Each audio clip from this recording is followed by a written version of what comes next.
तोड़ दो वादे कसमें छोड़ दो उनका साथ, तोड़ दो वादे कसमें छोड़ दो उनका साथ।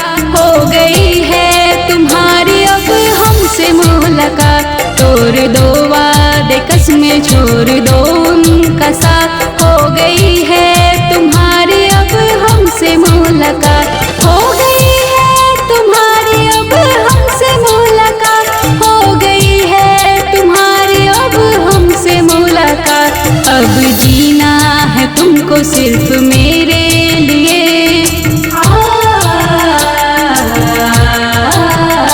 अब जीना है तुमको सिर्फ मेरे लिए। ये लो बिंदिया लगा दो अब मेरे माथ, तोड़ दो वादे कसमें छोड़ दो उनका साथ। हो गई है तुम्हारी अब हमसे मुलाकात।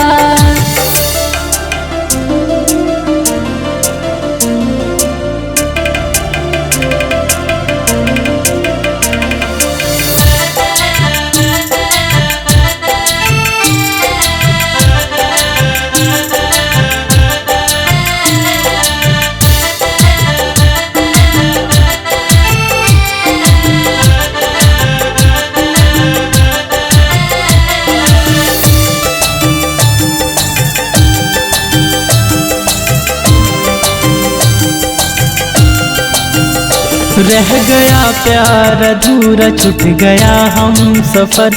लोग कहते हैं मुझको तुम हो एक डफर।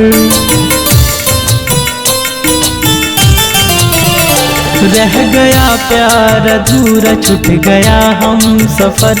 लोग कहते हैं मुझको तुम हो एक डफर। सब कहते हैं मुझको तुम हो एक डफर। दिल बना है सीने में जलने के लिए,